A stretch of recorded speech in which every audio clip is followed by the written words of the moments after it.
Olá pessoal, tudo bem com vocês? Estamos aqui mais uma vez. Vamos dar continuidade, àquela discussão a respeito da expansão, do imperialismo norte-americano. Nós vimos na aula anterior sobre como se deu o processo de expansão dos Estados Unidos, a conquista do Oeste.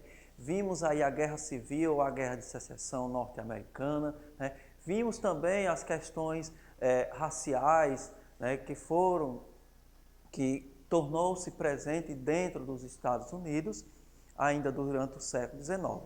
E nesse segundo momento, nós vamos discutir como os Estados Unidos ele vai justamente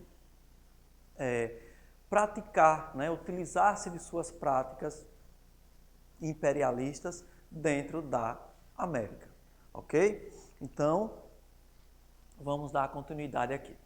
Os Estados Unidos e América Latina no século XIX. Então, nós vamos discutir aqui o conceito a respeito do chamado imperialismo norte-americano. O que foi o imperialismo norte-americano? Você já conhece o conceito de imperialismo, neoimperialismo, neocolonialismo. Nós já discutimos isso desde o processo de expansão, neocolonial, neoimperialista, na Ásia, na África, e esses mesmos conceitos, eles serão também compreendidos dentro da América Latina. Nós vimos que na África e na Ásia, foi palco de disputa principalmente das nações neoimperialistas, neocolonialistas europeias. Já na América Latina como um todo, os Estados Unidos ele focou maior os seus interesses, até porque a América, entre aspas, seria justamente o principal palco de atuação da nação norte-americana, visto que os Estados Unidos foi a primeira nação a tornar-se independente, depois desenvolveu-se logo cedo um processo de desenvolvimento econômico, capitalista e industrial. Então, os Estados Unidos tinham justamente um mercado muito extenso aqui na América Latina, o restante do continente americano, para exercer suas influências. Então, o imperialismo norte-americano é uma expressão frequentemente utilizada para descrever um histórico de ações e doutrinas da política externa dos Estados Unidos que demonstram uma inequívoca intenção de controlar, ou seja, os Estados Unidos têm a intenção de controlar os eventos, os acontecimentos no mundo, principalmente dentro da América, de maneira que favoreça seus próprios interesses econômicos, políticos e também estratégicos.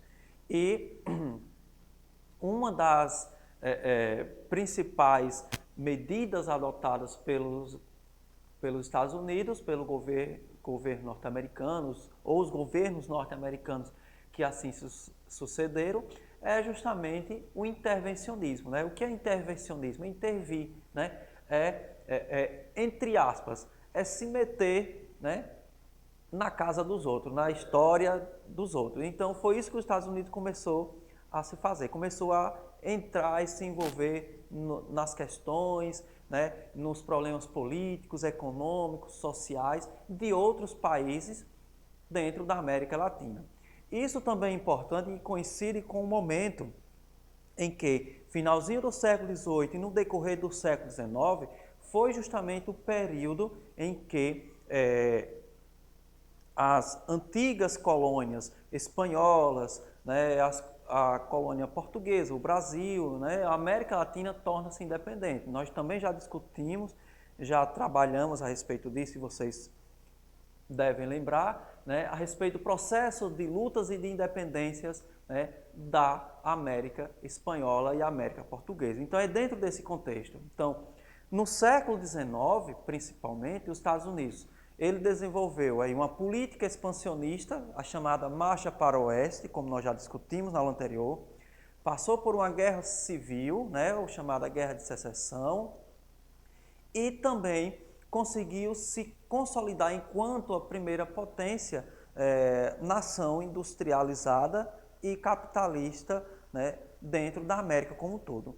E ainda consegue justamente, né, se envolver, manipular, né, manobrar decisões e medidas a serem tomadas dentro da América Latina. E é isso o que chamamos de imperialismo norte-americano, né? Então, no final do século XIX, os Estados Unidos havia se tornado uma das maiores potências industriais, possuindo uma burguesia industrial rica e uma classe operária organizada.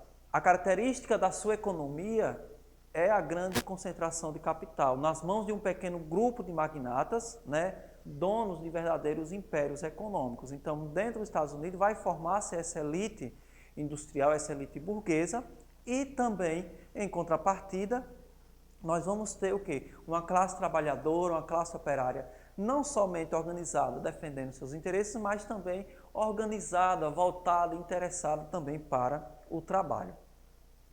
E é dentro desse contexto com que os Estados Unidos ele se desenvolve, né, economicamente, se desenvolve politicamente e até mesmo passando a exercer o seu imperialismo dentro da América Latina.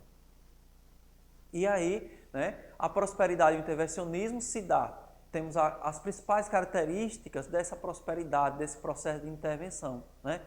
Se dá principalmente após a Guerra Civil, né, o governo reconstruiu o país, né, proporcionou a entrada de capitais estrangeiros, né, ou seja, empresas ou então por meio de empréstimo, por meio de investimento de empresas ou de outros países, se associando a outros países também economicamente desenvolvidos, industrialmente desenvolvidos, né? Com isso, conseguiu proporcionar o desenvolvimento de uma indústria nacional, né? Contribuiu também para a entrada de imigrantes, principalmente para trabalhar, né, na indústria, né, utilizando de forma barata essa mão de obra.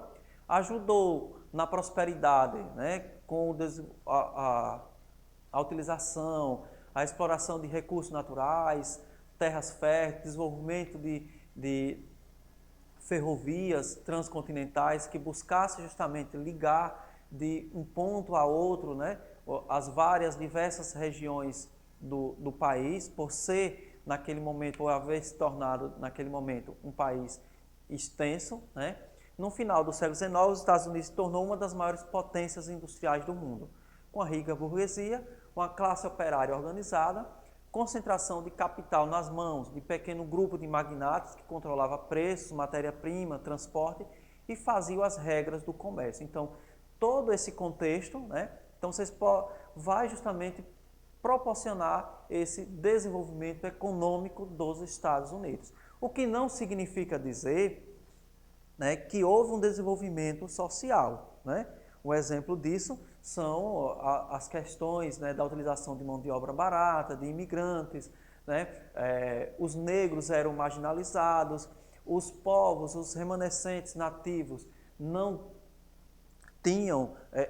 recebiam incentivo, não recebiam valorização do próprio governo. O que essa prosperidade e esse intervencionismo norte-americano contribuiu justamente para a consolidação de uma elite, né? De uma elite burguesa, de uma elite industrial e de uma elite econômica. O que contribuiu também, logicamente, para o enriquecimento do governo e da nação como um todo.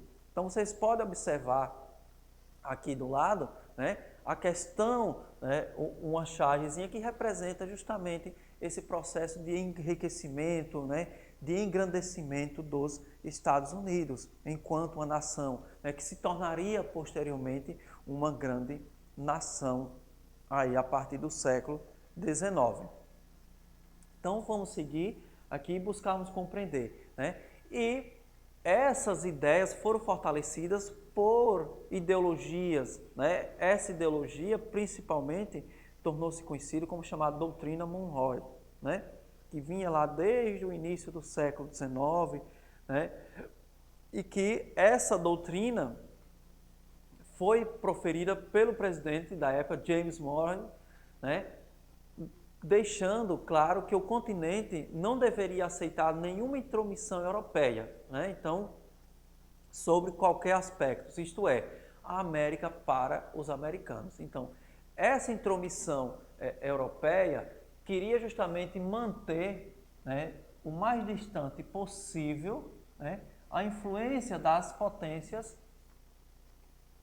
da Europa, como a Grã-Bretanha, a Inglaterra, né, os alemães, os franceses, visto que as potências europeias, neo-imperialistas, né, europeias do século XIX, elas estavam mais voltadas justamente para a África e para a Ásia. Então, os Estados Unidos queria justamente evitar o quê? Que os europeus eles pudessem influenciar, pudessem, né, determinar o controle dentro da América. Então, o slogan América para os americanos não significa dizer América para a América como um todo, né? E sim o quê? América para os Estados Unidos, né? Então, isso aqui, né? Essa ideologia defendia justamente o quê? A América para os Estados Unidos. Então, não era a América para os americanos, né? Que daria a entender o quê? Uma ideia de integração entre as nações, da América como um todo, da América Latina, inclusive, né? A América Espanhola e a América Portuguesa, né? Mas a ideia essencial por trás desse slogan é justamente a América para os Estados Unidos. Então, a doutrina Monroe defendia esse pan-americanismo, ou seja, que as nações, né, latino-americanas, né, norte-americana, de um modo geral, elas evitassem, buscassem o quê? Fazer com que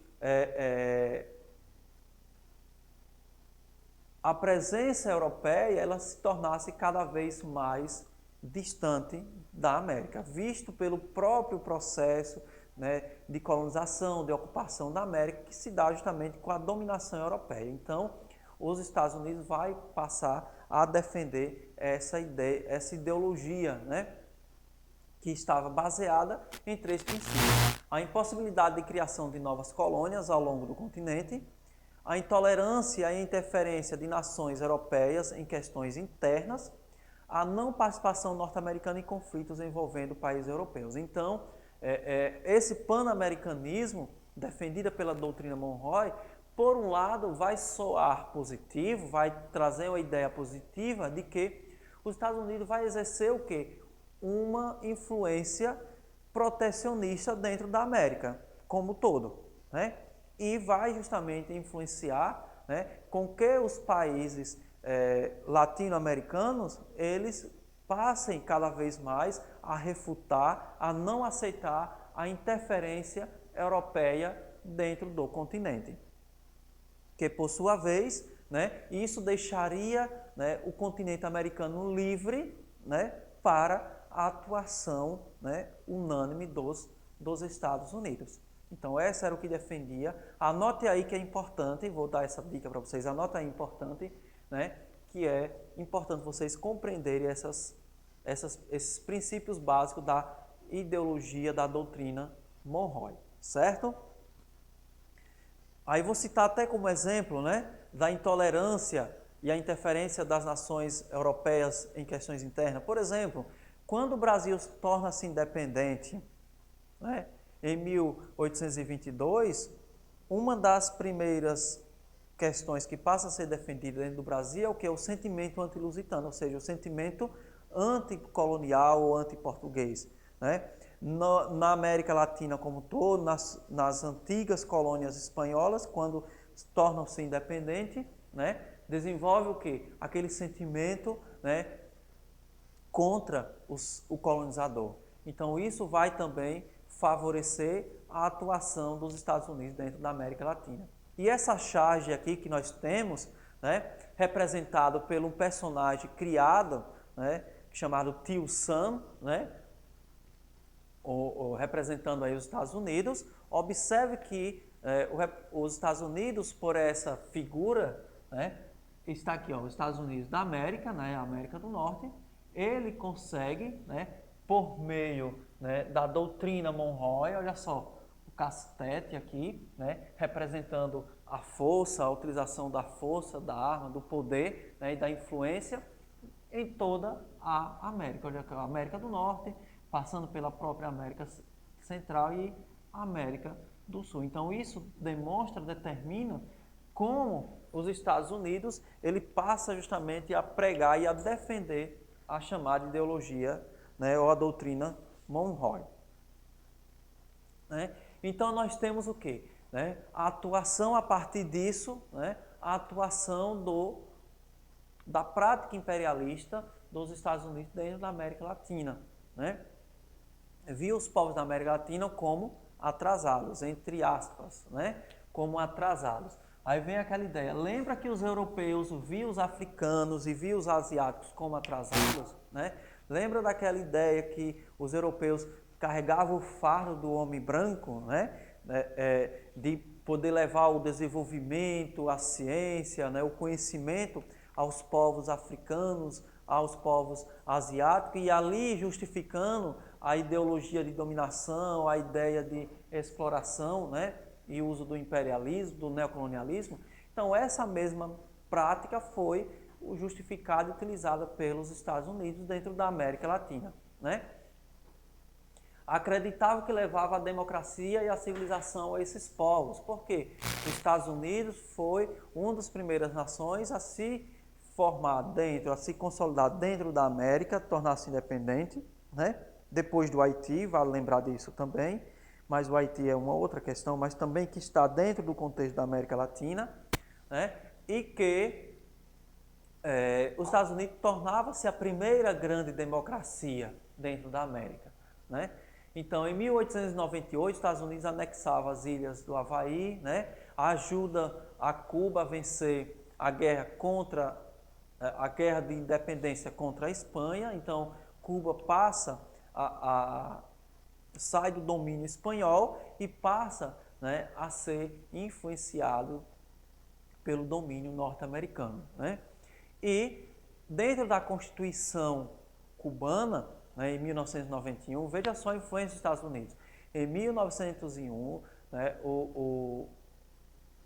quando Cuba torna-se independente, tem a sua primeira Constituição, né, o governo norte-americano obriga que o governo cubano inclua dentro, né, da sua Constituição uma chamada emenda Platt, que seja, fazer uma emenda à Constituição cubana, onde propunha a influência, os Estados Unidos adquiria, né, a influência sobre Cuba, né, e o poder de tomada de decisões dentro da nação cubana. Então, com a vitória de Cuba, os Estados Unidos adquiriam influência sobre Cuba e o território das Filipinas, né, na era dominado pela Espanha. Em 1901 a 1909, o imperialismo dos Estados Unidos se intensificou, né, principalmente com a presença do presidente Roosevelt, Theodore Roosevelt, né, que criou a chamada política do Big Stick. Né? O Big Stick, fazendo uma tradução, significa o quê? A política do porrete, ou o grande porrete. Representada aqui, olha só, representação do presidente Roosevelt carregando um porrete, né? Que isso aí representava justamente o quê? O uso da força, da intimidação, né? Para dominar, para controlar, né, os países latino-americanos, visto que os Estados Unidos exercia essa grande influência. Então, quem contrariasse os interesses norte-americanos poderia sofrer essas sanções. Então, essa política, né, assim, semelhante também à ideologia defendida pela ideologia Monroe, era justamente a chamada Big Stick, né? Até mesmo o uso da força entre os países latino-americanos. Essa força exercida principalmente, lógico, pelos Estados Unidos. E aqui nós temos justamente, né, o auge desse imperialismo foi a política do Big Stick, do presidente Roosevelt, em 1902, né? Nessa época em que também construiu o Canal do Panamá, que ficou sob o controle dos Estados Unidos até o ano 2000. Então, observe que os Estados Unidos ele vai influenciar não somente durante o final do século XIX, mas no decorrer de todo o século XX, né? Tomar decisões importantes, né? O Canal do Panamá representava para os Estados Unidos e representa, né? Apesar de não estar hoje mais sob o controle norte-americano, mas representou aí por cerca de quase um século, né? Uma grande influência, né? Na economia da América Latina. Por quê? Para circunnavegar, levar os produtos, né, da América, principalmente para o Pacífico, teria que possivelmente contornar, né, todo o Atlântico, contornar a África e chegar, passando pelo Oceano Índico e chegar até a Ásia. Mas por meio do canal do Panamá, tornava-se muito mais acessível, muito mais barato, né, do que contornar todo o Atlântico, contornar, né, toda a América, o continente americano, para levar mercadorias para o Pacífico. Então, dessa maneira, né, a construção do Canal do Panamá favoreceu e muito, né, a economia norte-americana dentro da América Latina como um todo. Além também, né, que em um outro contexto nós vamos estudar isso, mas desde já vou adiantar para vocês, durante a segunda metade do século XX, né, do século passado, os Estados Unidos influenciou principalmente, né, a constituição, a consolidação de governos ditatoriais dentro da América Latina, né? A exemplo disso, a ditadura no Brasil teve apoio dos Estados Unidos, né, no Chile, com Pinochet, na Argentina, no Uruguai, né, em diversos países dentro da América, justamente porque esses governos ditatoriais dentro da América, durante a segunda metade do século XIX, estavam apoiados e sustentados pela política e pela economia norte-americana. Ok? Então, por aqui nós encerramos a segunda parte da nossa aula e reforço mais uma vez, deixando aqui para vocês as atividades que vocês possam dar continuidade e qualquer dúvidas nós podemos esclarecer aí em nossos plantões. E desde já comece também a estudar para a nossa prova, beleza? Então, até mais.